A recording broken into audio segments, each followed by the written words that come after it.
saat kita di posisi bawah kita harus memaklumi dan menyadari bahwa kita nggak punya kemampuan untuk memilih. Aku kan nggak ngerti kayak ternyata kamera ada harus angle sini, harus ngeliat ke sini, posisi masih jelek banget. Orang pasti lah kayak di sekolah atau guru pasti kan menganggap remeh, menganggap sepele kayak aduh nih artis nih pasti deh pelajarannya ini itu udah bolos, makin bodoh lagi.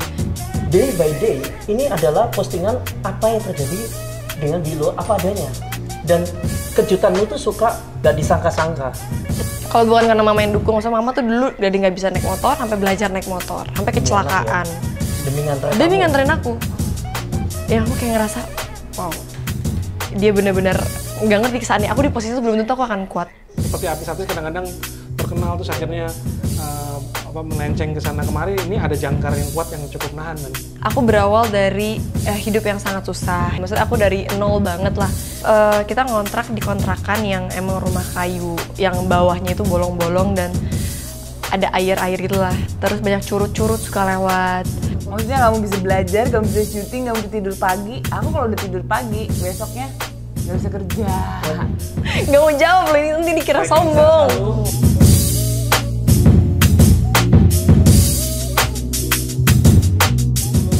Natasha Wilona. Waduh. Datang di dapur bisnis online, thank you udah nyempetin diri ke dapur kita. Aku kenal Natasha dari tahun 2017 ngerjain proyek rumahnya dia. Sekarang umurnya 21 mau ke 22. Natasha Wilona udah luar biasa dia. Udah sekarang udah punya follower 28 juta di Instagram. Pasti baru ngecek lah dia. Kan kita disuruh produser ngecek dulu. Kita mau masih riset dulu. Membintangi banyak sinetron-sinetron yang luar biasa. Betul. Dan yang luar biasa dia, aku di Beli.Live berasa begitu kita tampilin foto Natasha Wilona, fans klubnya banyak banget. Yang nge-repost, yang Natasha akan gini. Di antara semua termasuk tertinggi di Beli.Live. Salah satu kalau kamu perhatiin di antara Instagram di atas 20 juta, engagement rate-nya yang tertinggi. Wow. Untuk yang Instagram di atas 20 juta. Oh ya? Nggak tahu dapat info dari mana? Sudah Aku diselidiki. ngecek stalker gitu. Menselidiki. Iya aja gitu. Terus, nah makanya nih hari ini kita pengen ngobrol, pengen Natasha ceritain tuh gimana bisa sampai ke posisi sekarang. Terus apa sih kunci-kuncinya buat para teman-teman yang mau jadi artis atau mau jadi influencer di Instagram, di YouTube? Gimana sih caranya Natasha membawa diri, membuat satu kemasan sosial media yang keren? Tapi jujur banget loh, jujur banget ya. Sosial media aku tuh nggak keren kalau dibandingkan orang-orang atau selebgram atau artis lain loh sebenarnya. Bener-bener daily aku aja, hidup aku bentuknya kayak gitu, aku posting kayak gitu. Sesederhana itu. Manajernya mamanya? Iya. Kakaknya juga terlibat di Kakakku, bisnisnya? iya, dia manajer aku juga. Sekarang kan saya udah banyak, sejak yang maksudnya kakakku udah mulai lebih fokus ke aku, dia lebih banyak malah handle dan take over kerjaan gitu. Ya, dan yang lucu itu biasanya kan punya tim, ada punya business manager, semua yang menghandle. Dan aku lihat kayak, loh ini dikendaliin sendiri oleh Natasha Wilona, tapi hasilnya wow, ngalahin yang lain-lain. Itu surganya para perusahaan yang mau mengendorse. Kenapa? Karena komennya bersih, engagement rate-nya tinggi, followernya kuat dan cukup setia ya. Artinya kayak mereka bisa nge-retweet, nge-repost semua segala macam. Nah, pasti ini ada yang bener nih, nggak mungkin cuman sekedar coba-coba segala macem. Coba ayo sharing-sharing sama kita hari ini. Karena kan banyak dong artis-artis, tapi nggak kayak kamu gitu loh. Itu tuh sebenarnya berawal dari aku suka ikut lomba fashion show. Aku dari kecil tuh emang anaknya tuh sebenarnya waktu kecil malah nggak bisa diem. Kayak cerewet banget, ceria banget, lincah banget. Ini kan gara-gara aku kecil suka naik pohon, naik sepeda, kebut-kebutan. Terus aku suka gaya-gayaan. Terus mama ngelihat kalau aku tuh suka banget yang kayak diajak lomba fashion show, semangat. Akhirnya mama kayak sekolahin aku di sekolah modeling setahun. Model anak-anak ya tuh masih umur 7 tahun, 6-7 tahunan lah.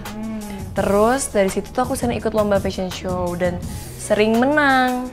Awalnya sering menang.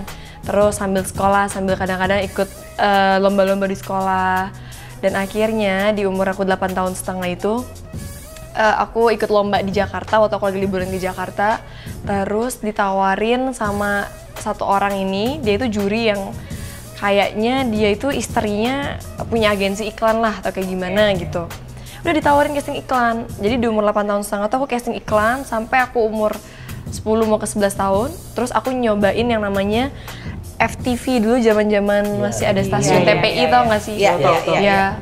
Main kayak 10 judul, habis itu mama nggak tega gara-gara ngeliat kayak kan waktu itu syuting masih parah banget. Kayak pulang pagi, terus aku harus sekolah jam 6:30, pulang jam 3 pagi. Akhirnya aku cuma 10 judul dan aku nggak ngelanjutin yang FTV atau sinetron. Aku masih casting iklan doang tuh, iklan aja terus, casting iklan terus. Sampai di umur 13 tahun, aku SMP kelas 3 tuh pertama kalinya aku nyobain casting sinetron dan kepilih, dan itu adalah sinetron pertama aku di umur 13 tahun sampai sekarang. Apa sinetronnya kalau boleh tahu? Yang masih di bawah umur, jadi SMP, bener-bener di sinetron juga SMP gitu. Emang seneng ya di dunia acting, dunia... Jadi mama ngeliat ternyata dari yang aku coba FTV ternyata anaknya suka. Jadi satu hal yang mama selalu bilang waktu kecil kan aku nggak bisa nilai diri aku sendiri kan ya, aku juga nggak tahu. Mama selalu bilang bahwa emang dari kecil dibawa, dari aku masih 8 tahun setengah, aku tuh nggak pernah ngeluh ngantuk, capek atau nggak mau syuting. Kayak aku malah yang selalu paling semangat. Walaupun misalnya udah aku sampai ketidur-tidur di lokasi, tapi kata mama aku nggak pernah bilang aku capek, aku ngantuk, aku mau pulang, nggak pernah. Yang di pikiran kamu apa gitu? Aku juga nggak tahu mikir apa waktu kecil itu kan ya. Aku juga nggak tahu, tapi aku kayak semangat aja, aku seneng. Kalau detik itu sengantuk apapun langsung seger. Yang bikin kamu seneng apa sih? Mungkin karena aku menemukan pekerjaan yang sesuai passion aku, jadi kayak aku suka dan pas klop di hati aku. Jadi pas aku ngelakuin aku nggak ngerasa terbebani atau suatu hal kayak kewajiban gitu. Tiba-tiba dapat tawaran casting iklan, tiba-tiba jiwa itu keluar dengan sendirinya, bisa acting sendiri. Aku tuh acting nggak pernah sekolah, jadi aku otodidak semua. Awalnya nggak langsung bagus, maksudnya awalnya pasti dari yang kaku kan nggak ngerti kayak ternyata kamera ada harus angle sini, harus ngeliat ke sini, posisi masih jelek banget dulu. Masih aku ingat banget sinetron pertama aku itu, aku jadi antagonis. Udah aku nggak pernah syuting sinetron, langsung dapat peran antagonis. Antagonis kan nggak seperti protagonis yang kayak baik-baik aja. Terus aku dibilang sama saudaranya, antagonisnya maksa banget ya, gitu. Aku masih kecil gitu lagi dengerin gitu. Muka kamu nggak ada jahat-jahatnya sama. Iya, waktu itu aku jadi antagonis yang super alay, yang licik-licik gitulah, pokoknya antagonis kan biasa gitu ya. Udah, itu adalah pengalaman pertama aku, langsung dapat komen begitu. Kalau kamu di kalangan teman-teman tuh memang termasuk menonjol kemampuan actingnya atau gimana? Enggak, awalnya aku dari acting aku juga biasa banget kayaknya deh. Untungnya mau tahu antagonis orang nggak benci aku. Malah kamu suka? Mereka cuma kayak paling ketawa doang, iya alay banget sih, gitu-gitu doang. Karena mungkin karena masih remaja juga kali ya, kan antagonisnya nggak yang drama bunuh-bunuhan gitu, enggak. Nah itu dulu kan apa ngafalin skrip gitu ya, terus improvisasi. Kalau sinetron kan terkenal sama improvisasinya tuh. Itu belajar sendiri tuh? Belajar sendiri, cuma dulu waktu aku masih kecil mama suka bantuin. Mama suka yang kayak kamu tadi kaku deh ini. Mama suka kayak bantu koreksi, kasih evaluasi. Tadi kayaknya kamu kurang lepas deh, kamu kurang ini deh. Terus nanti aku belajar sendiri gitu, memperbaiki diri lah. Kan menang penghargaan banyak ya, SCTV Award terus. Iya, puji Tuhan ya. Tapi kan berarti kan kamu menonjol di antara yang lain. Menurut kamu kunci sukses waktu di acting, karir acting kamu tuh apa sih yang kamu beda dari yang lain dulu? Sebelum aku mendapat penghargaan tuh kan aku udah ngelewatin bertahun-tahun cuma jadi misalnya second lead, cuma jadi adiknya siapa, cuma jadi adiknya Kak Donita waktu itu, terus cuma jadi peran antagonisnya juga yang second lead misalnya. Aku udah pernah di posisi seperti itu, dan saat aku dapat penghargaan itu emang di saat posisinya aku udah peran utama. Oke, sehingga pas dapat peran utama udah cukup matang lah ya? Iya, udah cukup lebih baik lah actingnya gitu, udah lebih better lah gitu. Dulu yang decide ambil project ini, sinetron ini, segala macam itu siapa? Kalau dulu kan lebih ke apa ya, mama tuh cuma taunya dulu kan kita bukan siapa-siapa, dan maksudnya saat kita di posisi di bawah kita harus memaklumi dan menyadari bahwa kita nggak punya kemampuan untuk memilih untuk kayak saya nggak suka cerita ini, kayak maksudnya dikasih kesempatan aja bagi kita itu adalah suatu hal yang berharga banget, harus kita ambil. Kalau nggak ya akan diambil orang lain dan kita nggak akan pernah punya kesempatan buat belajar itu. Jadi ya kita lebih dikasih ini ya Wilona, judul ini ya, ya udah mempelajari karakter itu aja. Oke, dapetnya apa kali ini? Oh, dapetnya kali ini jadi orang alay. Oke, besok jadi orang ini gitu-gitu. Nah, aku pengen tahu berapa jam sih sebenarnya kamu spend dalam sehari itu untuk syuting? Kalau waktu dulu 2 sinetron awal aku itu dari pagi sampai pagi. Jadi dari jam 9 pagi sampai kayak jam 3, setengah 4. Paling cepat mungkin kayak jam 1, setengah 2 lah. Tapi pas yang udah lewat dari 2 sinetron itu akhirnya PH aku tuh udah memberlakukan sistem syuting sehat. Jadi batas syuting tuh jam 12 malam maksimal harus pulang, break selesai gak selesai. Nah itu gimana juggling antara sekolah? Wah dulu itu perjuangan banget. Apalagi aku pas masuk sinetron pas aku kelas 3 SMP. Tapi kamu bawa buku nggak kalau lagi syuting? Iya, aku tuh dari dulu selalu bawa buku pelajaran, terus pasti catatan. Karena aku nggak mau ketinggalan pelajaran. Jadi tuh even misalnya aku nggak bisa masuk, pasti aku minta tolong kakakku, dan untungnya kakakku baik banget. Dia mau turun, kan emang kita satu sekolah, cuma dia kakak kelas. Dia masih mau turun ke kelas aku untuk minta ke temen aku yang aku udah bilang sama dia, ntar minta sama ini ya. Untuk minta catatannya dong, mau difotokopi. Nanti aku tinggal tempel. Oke, dan gimana prestasi di sekolah? Jadi turun atau gimana? Enggak sih. Denger-denger ranking soalnya. Nih mancing nih sebenarnya. Oh, ternyata kamu ini. Makanya aku pintar kemarin dan juga dia syuting dan dia masih ranking. Itu kalau anaknya nggak pinter, nyonteknya jago. Atau gurunya yang tuh. Boleh dibilang IQ kamu di atas rata-rata lah ya untuk bisa. Enggak lah, IQ sama aja lah. Jangan Ngomongin malu-malu, IQ sih. Enggak, itu karena kebetulan, maksudnya kayak apa ya, emang dari kecil kan aku berawal dari hidup yang sangat susah ya kan. Kan Kak Raffi juga tahu ceritanya. Maksudnya aku dari nol banget lah.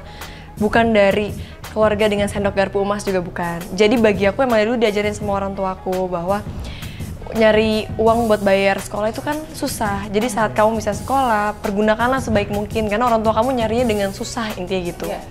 Jadi emang dari kecil mungkin udah ada itu di pikiran aku. Jadi saat aku belajar, aku tuh fokus bahwa aku pengen memberikan yang terbaik. Bukan cuma buat orang tua aku, buat mamaku doang, tapi buat diri aku sendiri gitu. Ditambah lagi kan dulu orang pasti lah kayak di sekolah atau ngeguru pasti kan menganggap remeh, menganggap sepele kayak aduh nih artis nih pasti deh pelajarannya ini itu udah bolos, makin bodoh lagi. Ya aku pengen buktiin bahwa itu tuh semua dari kemauan sendiri. Kita mau lagi sambil kerja sekalipun gak harus artis loh. Mau even kita cuma kerja nyapu saja pun kita mau sambil belajar juga bisa gitu loh. Ranking berapa? Belum dijawab itu. Itu penting tuh. Berapa ayo? Ya pokoknya 3 besar. 3 besar. Wah. Padahal sibuk ya. Jadi waktu aku di sekolah, aku emang ranking 1 di sekolahku. Nggak mau jawab loh, ini nanti dikira sombong.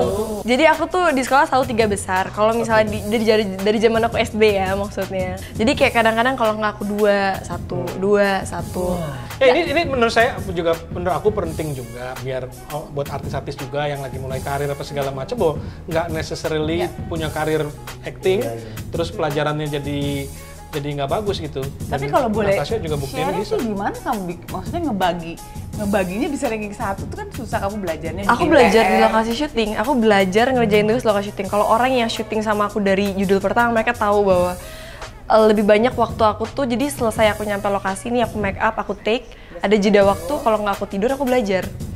Jadi karena itu mungkin dulu orang berpikir kayak Wilona jarang mau bergaul, ini tuh bukan karena apa, cuma karena aku butuh bagi waktu aku nih saat aku lagi jeda syuting, jeda break, aku butuh tidur karena aku tahu aku akan pulang pagi. Di saat aku jeda break lagi, aku butuh makan dan sambil aku ngerjain tugas, PR aku, ujian aku, semua segala macem. Kita pernah makan malam di Taman Anggrek waktu itu. Kita makan malam di Taman Anggrek terus kayak ngobrol lama, setengah jam, 1 jam, terus kayak ini nih ada sesuatu nih gitu nih. Aku nih ini nggak sembarangan nih, ini pembicaraannya, cara ngomongnya segala macam. Oke, terus tapi aku pikir ya udah mungkin cuma one off gitu ya. Tapi semakin kenal emang nih ini hebat sih. Ini perlu digali nih tapi kisah kamu jangan hidupnya nih. Nah, terus kan sinetron yang paling pertama kali luar biasa hit Anak Jalanan tuh ya? Iya, itu pertama kalinya aku dikasih kesempatan sama Pak Leo, produser aku, untuk jadi peran utama. Dan untungnya sinetron itu booming. Itu pertama kalinya. Itu luar biasa dahsyat. Kalau seandainya nggak booming, pasti aku akan diturunin lagi cuma jadi second lead itu. Oke. Oh iya, pasti aku cuma jadi antagonis atau second lead, nggak akan dikasih kesempatan berikut. Waktu pertama kali dapat role itu, dapat skripnya pertama kali, gimana tuh rasanya? Deg-degan, aku sampai yang kayak, sebelum tayang berdoa, sebelum turun rating berdoa, berdoanya udah minta ampun, kan deg-degan ya, aduh ya ampun, jangan sampai perdana aku malah jelek, karena saat kita jadi peran utama tuh juga punya tanggung jawab lagi. Kalau jelek, pasti tuh yang pertama kali dikomenin, ya peran utamanya ini sih nggak terkenal, ini sih ini gitu-gitu loh. Aku maksudnya kalau actingnya, saat kerjaannya, aku yakin sama diri aku. Tapi berdasarkan ratingnya, who knows, nggak ada yang tahu rating itu akan bagus atau enggak. Kadang malah mungkin sinetron yang bagi kita biasa banget bisa naik banget, yang bagus banget bisa jelek banget. Jadi itu yang bikin kayak semua ada faktor laki juga kan saat kita ngelempar suatu dagangan gitu ke masyarakat. ketenaran kan juga banyak sisi-sisi yang ininya. Kamu gimana ngehandle tuh? Ngehandle di saat usia segini dan bisa menghandle popularitas itu waktu itu gimana tuh? Kalau aku nggak tahu ya, kalau aku emang mungkin karena dari kecil juga kembali ke keluarga tempat kita tumbuh dan kembang kali ya. Mama selalu ngajarin dari dulu, kayak hidup itu harus hitam-hitam putih-putih, jangan abu-abu. Kalau sekarang kamu masih belum jadi orang yang baik, berusaha jadi orang yang lebih baik. Kalau kamu sekarang udah jadi orang yang baik, pertahankan. Jangan kamu abu-abu, sebentar jahat, sebentar baik, sebentar nggak benar, sebentar baik. Jadi mungkin karena itulah, jadi di saat berada di puncak itu, saat itu, aku nggak yang kayak mungkin hilaf atau salah bergaul atau gimana, karena aku tetap punya prinsip hidup yang dari kecil udah aku tanamin di hati dan pikiran aku. Aku ngeliat memang struggling di masa kecil ya, dan sampai dengan usia SMP itu kan cukup berat ya kehidupan secara mama kamu sendiri dan harus gedein 2 anak. Itu memang lead by example ya. Mamanya memberi pelajaran, contoh lewat bener-bener anaknya ngeliat gitu. Dulu banget ya, waktu aku masih kecil, mama aku tuh kita ngontrak di kontrakan yang emang rumah kayu, yang bawahnya itu bolong-bolong dan ada air-air gitulah. Di Kalimantan nih, di Banjar ya. Terus banyak curut-curut suka lewat. Ya aku lihat di situ adalah mama itu tetap positif, berjuang, selalu ngandelin Tuhan, dan nggak pernah mengeluh dan nggak pernah kelihatan sedikit pun sedih atau nangis depan anaknya. Ya aku kayak ngerasa, wow, dia bener-bener nggak ngerti kesannya. Aku di posisi itu belum tentu aku akan kuat untuk membesarkan anak. Sampai waktu itu kan mama kayak jualan baju gitulah atau gimana gitu, aku lupa. Jualan baju, ngebesarin anak dengan kehidupan yang sangat susah, dengan nggak punya apapun, tapi tetap positif dan tetap jadi orang yang baik. Kayak bagi aku, seandainya sekarang aku dikasih Tuhan kehidupan yang lebih layak, masa aku nggak bisa jadi orang yang baik sih? Kayak gitu. Ya itu bagus banget. Iya, di saat itu aja bisa, mama apa ya, aku kenapa enggak? Terus dulu kan yang nganterin aku casting semua mama. Kalau bukan karena mama yang dukung, sama mama tuh dulu dari nggak bisa naik motor, sampai belajar naik motor, sampai kecelakaan. Demi nganterin aku. Selesai kecelakaan motor nggak kapok, tetap nganterin aku naik motor. Jadi kayak di situ kita ngelihat bahwa perjuangan dan kerja keras gitu loh. Jadi aku kayak mempelajari itu, terus ngelihat contohnya depan mata dan jelas gitu. Kadang-kadang mungkin ada orang tua yang misalnya cuma ngasih tau ke anak, kamu jangan gini ya, tapi dia mungkin masih ngelakuin hal-hal yang lain gitu. Karena anak kan susah contohnya. Tapi kalau ini kan udah dikasih tahu, dikasih contoh lagi. Kalau sampai anak yang nggak ngerti juga malah keterlaluan gak sih? Kayak ini anak ngapain aja hidupnya. Waktu itu aku masih kecil banget sih, mungkin aku belum terlalu ngerti bahwa ini kayak emang kehidupannya keras atau gimana, aku mungkin belum terlalu ngerti sedalam itu. Cuma aku ngelihat bahwa mama tuh selalu baik sama orang, selalu positif. Mama aku mungkin emang orangnya tuh bukan tipikal yang sangat lemah lembut gitu-gitu, enggak. Orangnya kan kayak ceria, ngobrol gitu, tapi aku kayak ngeliat hatinya dia, pelajaran hidup yang dia kasih contoh ke aku, itu yang membuat aku kayak lebih, aku tuh pengen sekolah lebih baik. Aku sama kakak aku dari SD kelas 3 kita belajar sendiri, kita nggak pernah ngeles. Jadi kita belajar sendiri sekolah, dan kakakku lebih pintar dari aku sih. Nah, terus pernah ini nggak, waktu kepopuleran udah mulai populer, orang-orang mulai memuji-muji semua segala macam, pernah sedikit belok, pernah apa gitu, atau goyah kecil atau apa gitu. pernah kehilangan pegangan atau gimana gitu? Sejauh ini sih puji Tuhan belum ya. Belum sih. Kayak maksudnya orang yang dulu banget kenal sama aku tuh belum terkenal, sama sekarang mereka ngelihat aku atau ketemu aku lagi, pasti ya inilah diri aku nggak banyak berubah. Ya mungkin kalau secara fisik, maksudnya secara hal-hal yang berbau materi atau ya kayak gitu-gitu pasti akan ada yang berubahan dong. Misalnya dulu aku naik mobil apa, sekarang mungkin udah beda naiknya. Mungkin dulu aku cuma bisa pakai baju ini, sekarang udah bisa yang lain. Cuma kalau yang dari bentukan diri aku ya kayak gini, nggak berubah, gini aja.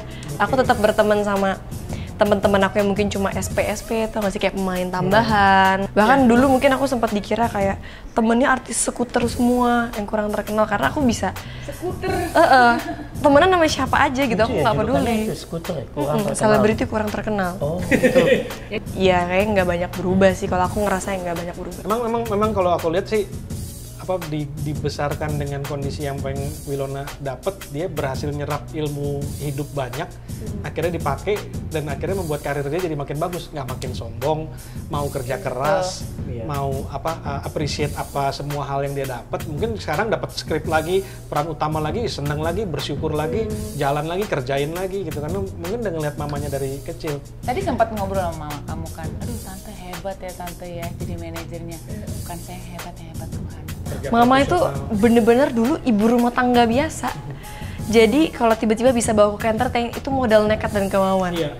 Gak ada yang tahu dunia entertain, mama terjun tiba-tiba. Dan berani aja gitu ya. Nggak tahu gimana cara manage artis, udah belajar juga manage tiba-tiba. Nggak ngerti pajak, belajar pajak. Nggak ngerti kontrak, pergi ke orang legal. Mama tuh kayak gitu. Iya. Terus nggak bisa bawa mobil, belajar. Nggak bisa bawa motor, belajar. Sekarang yang seru-seru nih, kita kan bisnis online di sini. Kita pengen ngegali juga nih.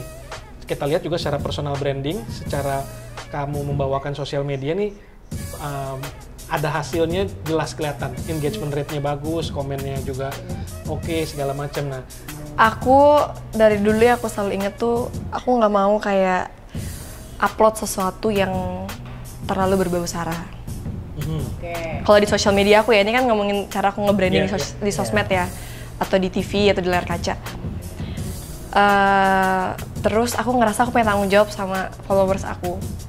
Jadi tanggung jawab, nggak tahu, aku pengen tanggung jawab moral aja gitu sama mereka. Jadi kayak misalnya kadang-kadang tuh kalau orang saking sukanya sama orang atau ngefans sama orang kan, mereka suka mencontoh dan ngikutin apa yang lagi tren dilakuin idola-idolanya misalnya.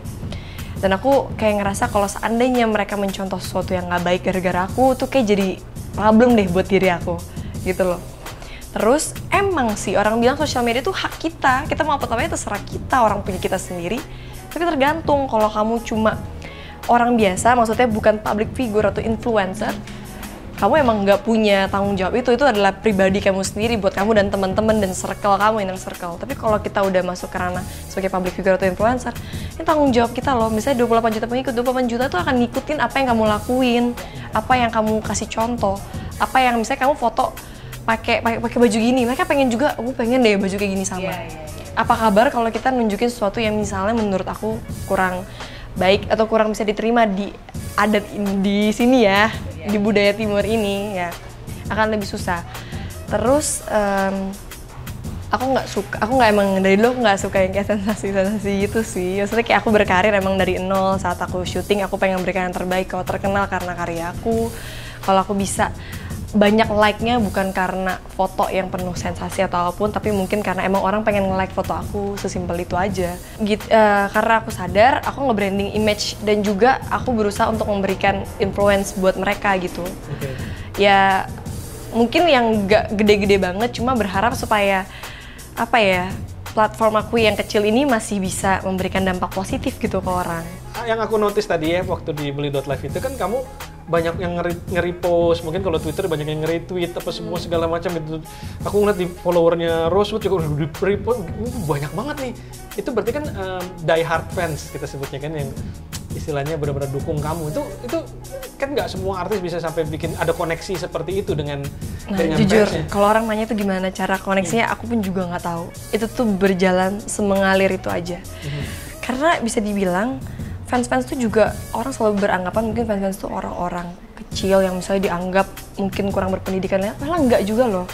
Mereka itu justru orang-orang yang menurut aku smart. Karena apa? Mereka tuh bisa memilih siapa yang mereka mau idolain. Terus udah gitu, mereka bisa yang kayak mencontoh sesuatu yang mungkin orang tuh kalau beda loh. Misalnya kita nonton aja, tapi mereka bisa mencontoh, bisa ngikutin persis, kadang-kadang bisa sama. Itu kalau mereka maksudnya nggak punya nggak punya pemikiran yang jauh kayak gitu, mereka nggak akan bisa ngelakuin itu. Kayak misalnya kita nonton Mariah Carey, nonton aja gitu, oh iya menghibur. Tapi mungkin kalau orang yang dia berpikir kayak, gue suka banget nih Mariah Carey, kok dia bisa sukses ya, gue pengen cari tahu ininya. Kan beda, ada yang orang cuma ngelihat doang, ada yang dia tuh bisa ngefans karena dia pengen tahu apa sih yang bisa menginspirasi dari orang ini. Dan jujur aja, fans atau komunitas tuh nggak bisa kita paksain. Kita nggak bisa maksa orang, kalian semua harus follow gue dan harus ngefans sama gue doang ya. Itu nggak bisa. Jadi emang itu tuh mengalir dan mereka akan menilai dengan sendirinya mana yang mereka pengen fanatikin, mana yang mereka cuma pengen like doang, mana yang mereka cuma suka fotonya doang, mana yang mungkin mereka pengen support karirnya, itu macam-macam. Kalau aku lihat yang paling pentingnya dari pengalaman hidup aku sih, everything has to do with connection gitu. Connect gitu. Kita jualan, aku jual furniture, connect sama kamu, temenan, apa semua segala macam, jualnya juga lebih gampang. Nah, sama fans ini aku lihat pasti ada connection. Makanya mereka begitu ngeliat klik like gitu. Kalau nggak ada connectionnya, mungkin mereka koneksinya sama kayak, mungkin mereka punya connection tuh yang kayak dalam hal orang kan beranggapannya artis tuh harus fotonya selalu wah banget, ya kan? Sedangkan aku tiba-tiba cuma selfie gitu. Jadi kayak diri mereka juga kan begitu. Aku cuma bisa selfie, aku nggak bisa afford untuk misalnya foto dengan barang-barang wah atau foto di studio. Jadi aku ngerasa nyaman ngeliat dia kalau cuma daily life. Oh gini dia lagi minum susu gini. Oh dia lagi makan gini. lebih natural berarti ya. Lebih Oke. natural, lebih relate dan lebih natural gitu ya kehidupan yang sehari-hari.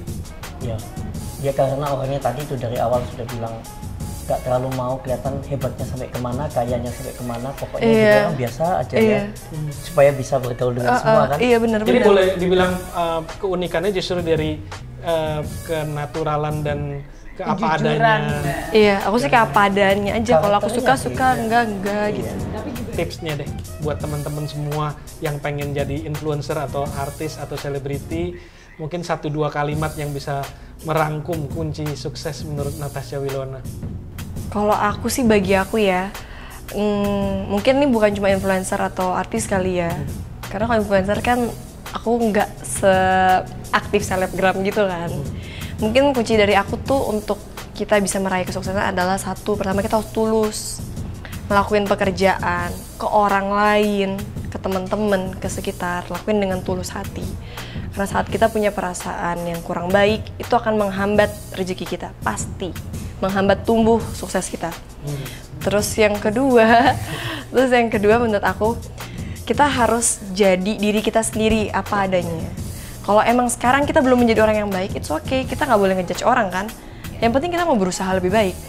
Terus kalau kita sekarang udah menjadi orang yang lebih baik, kalian harus pertahanin terus aja, karena semua tuh pasti ada jalannya. Dan satu lagi, kesuksesan itu bukan di tangan manusia, tapi di waktu yang tepat menurut Tuhan. Jadi kita nggak pernah tahu seberapa keras kita mencoba, waktunya kapan, boomingnya atau timingnya. Yang penting lakuin aja terus, usaha aja terus, kerja keras aja. Kalau aku gitu. Kerja keras aja, nanti masalah Luar biasa, luar biasa. Nah sekarang kita akan Bro Segmen Sugi berikutnya. Mitro, luar biasa, datang lagi. Kali ini ketemu yang boleh bilang dibilang di Indonesia, idolanya Indonesia iya, ya. di Bukan Indonesia iya. engagement rate-nya ya Kak, Tertinggi. ini mungkin salah satu yang tertinggi engagement rate Kali ini di atas 20 juta follower. Iya.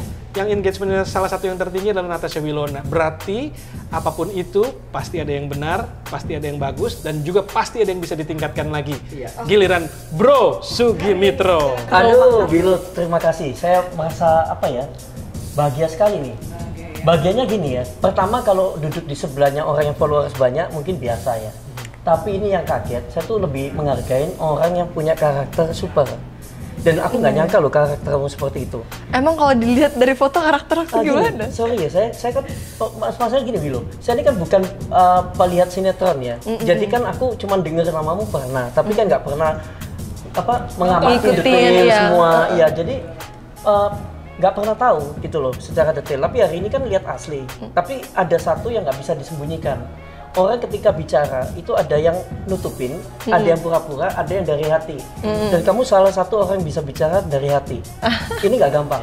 Oh, iya, Makanya ini aku tadi amatin terus ya, gaya ceritanya bicara itu nggak dibuat-buat dan semua itu dari hatinya keluar. Makanya kan sering saya bilang banyak penyanyi biarpun nyanyi seenak apa di panggung itu orang juga nggak merasa enak lihat dia.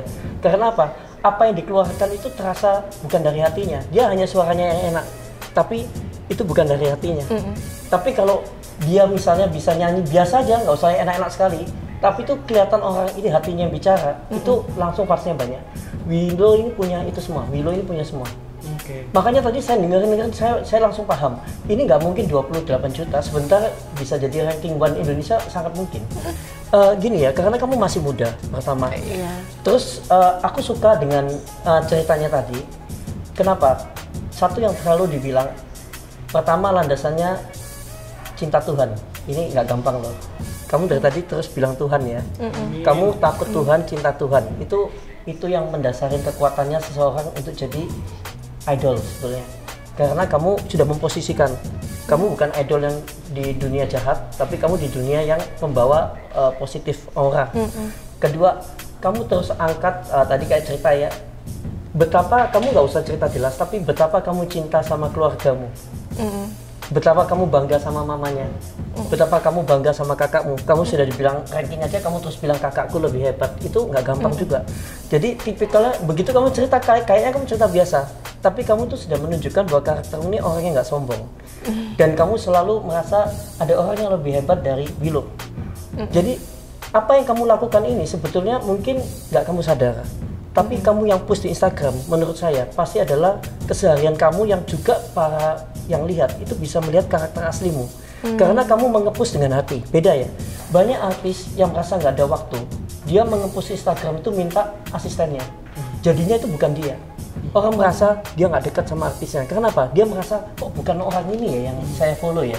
Tapi ketika kamu follow, ketika kamu ngepost, meskipun Willow merasa postingan saya nggak ada tone color, postingan saya nggak rapi, tapi jangan salah, hatinya tuh kebawa di postingannya. Kontennya tuh konten hatimu, dan mereka tuh merasa dekat sama kamu.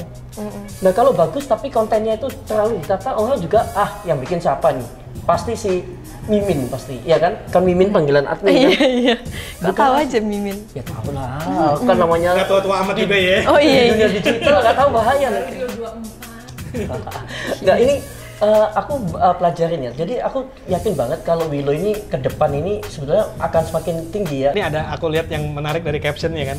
Waktu itu yang kamu bilang yang like-nya banyak dan komennya banyak tuh. Yang kamu cuma post foto kamu terus ini apa kamu kasih coklat apa dan yang Kopi ya? Kopi ya.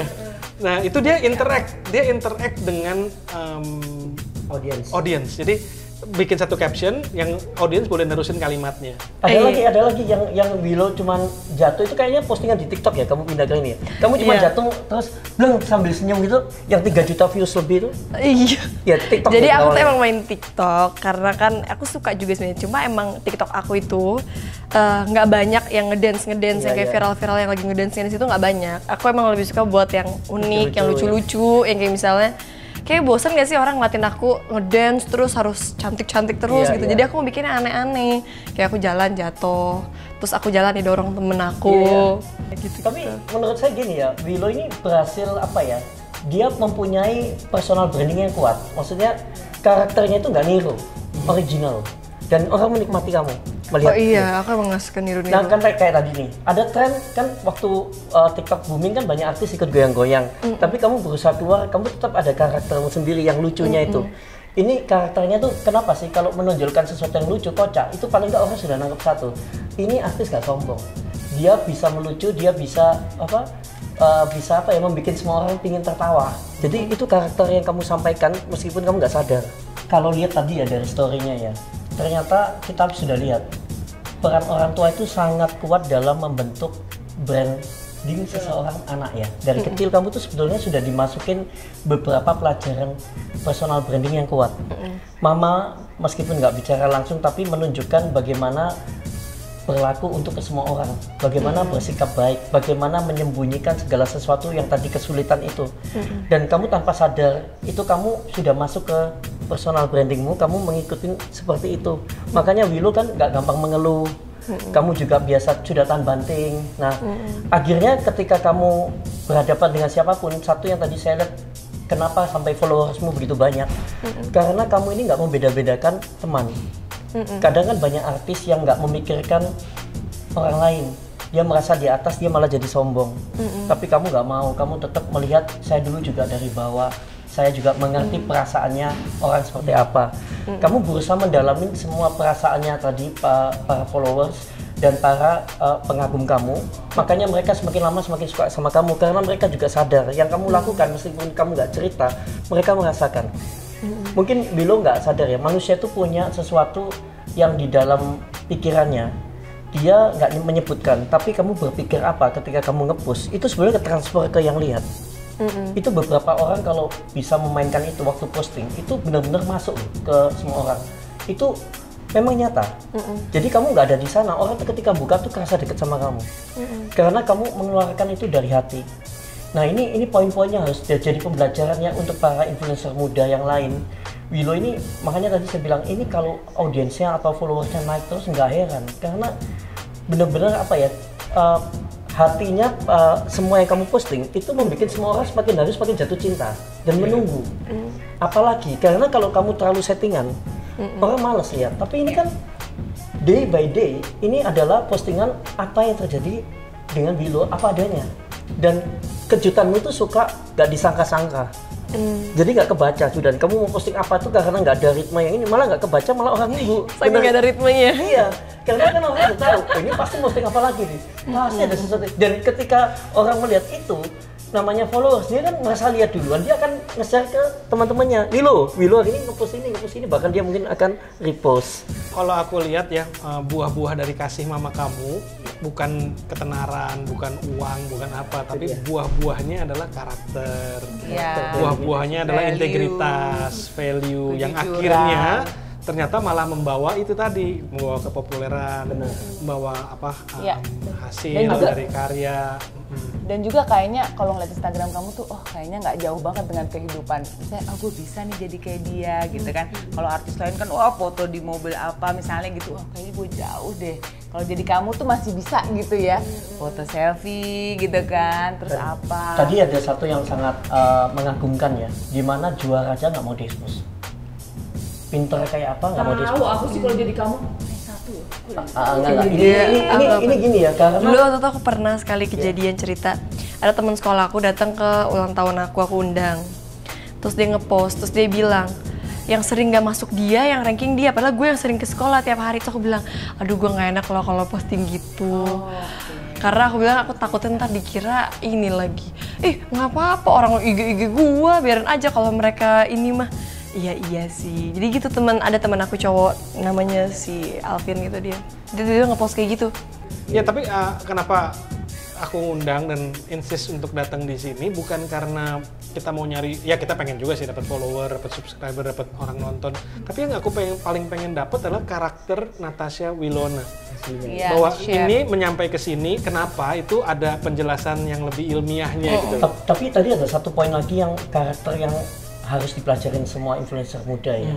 Tadi Willow ini selalu belajar dari semua yang dilakukan di dalam keseharian. Tadi saya lihat kamu kan belajar ketika kamu di sinetron pertama, banyak yang bilang, ini mainnya tadi kok kayak Oh gini. iya, belajar terus Kamu ya. kan langsung melihat dan kamu berusaha memperbaiki diri, kamu nggak menyerah. Itu yang mungkin orang rasa, saya main sinetron harus langsung terkenal, tapi kamu tahu ada proses itu, kamu menikmatin.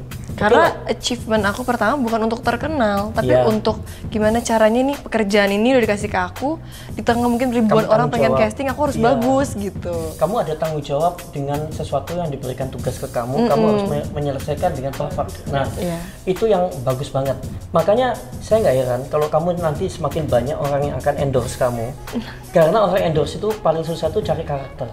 Mereka takut karena kalau karakternya si yang di endorse itu ada apa-apa, itu barangnya ikut jatuh. Iya, pasti ngaruh ke Nama produk baik ya. rusak brandnya. Dan kamu adalah karakter yang sebetulnya sangat diminatin dari mungkin karena sekarang ini nggak semua orang masih tahu karakter aslimu ya. Tapi mungkin semakin banyak yang tahu, kamu semakin laris deh kalau saya bilang. Tapi satu yang Amin. aku dapat nih dari aku buat aku sendiri, manajemen waktu kamu. Itu yang aku nggak punya, yang kamu hebat. Maksudnya kamu bisa belajar, kamu bisa syuting, kamu bisa tidur pagi. Aku kalau udah tidur pagi, besoknya nggak bisa kerja. Kayak aku pasti sekolah sih kalau itu. Karena tanggung jawab. Tadi kan kembali, Willow kan sadar dia masih sekolah. Nggak mungkin dong uang sekolah dibuang tanpa ada hasil. Kamu kan sudah mikir ke sana kan. Nggak mungkin kamu pilih salah satu. Hari ujian nasionalnya tuh aku sakit, dikerokin sama guru aku. Dikerokin gitu pakai tutup botol aqua, lagi sakit banget tuh, aku inget tuh Bu. Sumpah. Sempet kayak masuk angin gitu dikit. Jadi tapi untungnya bisa lanjutin. Wow. Terus apa lagi ya pengalamannya ketiduran di perpus. Tapi pernah juga ngalamin yang kayak gitu. Tiba-tiba lagi di kelas guru ngomong ketiduran saking ngantuknya, pernah. Tapi mungkin nggak diomelin karena yang penting pas ulangannya nggak jelek gitu aja udah. Emang bener-bener terpesona ya, inspirasional Saya banget kamu. selalu Pernah ketemu yang aneh-aneh, misalnya guru, aku udah telat ulangan nih, Pak saya mau minta susulan dong. Nggak bisa, syuting diomelin. Pernah juga Terus kamu macam-macam. gimana tuh? Tetap aja minta, ya Pak, gimana dong kalau saya nggak ikut itu, masa saya dikasih nilai 0. Nggak menyerah itu loh. Bentar deh, nggak apa-apa, di jam istirahat juga nggak apa-apa deh, nggak ganggu bapaknya. Yang penting ini kerjain di ruang guru juga nggak apa-apa, di ruang UKS juga nggak apa-apa. Itu menurut saya sih sangat ngebantu kalau kamu punya jangkar yang kuat kayak tadi gitu loh. Maksudnya gini, kadang-kadang kan kita kerja terus bingung kan, apa gue nggak ngapain sih ini sebenarnya gitu-gitu kan, kadang-kadang suka bingung. Tapi jangkar yang kuat, yaitu karakter yang kuat, jujur, punya integritas, punya value. Betul. Artinya kalau kamu dikasih kerjaan bukan pengen nyari terkenal, saya pengen memberi value tambahan biar pekerjaan ini menjadi banyak berkat buat orang lah, contohnya gitu. Itu yang bikin kamu punya jangkar sehingga kamu nggak lost track seperti artis-artis kadang-kadang terkenal terus akhirnya melenceng ke sana kemari. Ini ada jangkar yang kuat yang cukup nahan kan. Betul katamu. Kadang orang di atas, kadang bisa dibawa. Kan banyak artis juga sebentar naik, sebentar turun. Nah, siap mentalnya harus dibangun mulai sekarang. Tapi pesan saya, di saat kamu di puncak ini, kamu harus mulai mikirkan bisnis-bisnis yang bisa konsisten juga. Ketika kamu nggak di puncak nanti, itu tetap ada beberapa bisnismu yang sudah jalan. Paham ya? Nah, kamu nanti harus cari mentor yang benar, cari partner yang benar. Itu kamu akan jadi sesuatu banget. Karena ketika kamu nanti semakin, kan kamu masih 21 nih, 10 tahun lagi bisnis-bisnis yang kamu sudah plan dari umur 21 ini, 10 tahun lagi ketika kamu mungkin sudah nggak aktif di dunia acting, kamu sudah menikah, Akan membuahkan hasil. sudah hasil semua, dan itu sudah besar semua. Karena kamu sudah memupuknya dari muda ini. Sekarang sih baru ada produk make up Mars Willow. Mars Willow, sorry. Jadi Ya. pasti. Luar biasa cantik rambutnya hari ini ya dari Jose Eber ya. Minta tokennya, ada pesan sponsor. Thank you Natasha Wilona. Yes. Kita belajar banyak. Yes. Saya juga Hari ini yakin sangat bagus yang nonton banget. juga moga-moga ya dapat manfaat dari acara kita ini. Pesannya adalah karakter, integritas, value dari dalam itu yang membawa Natasha Wilona Tulus. menjadi seperti sekarang. Luar biasa. Thank you. Luar biasa.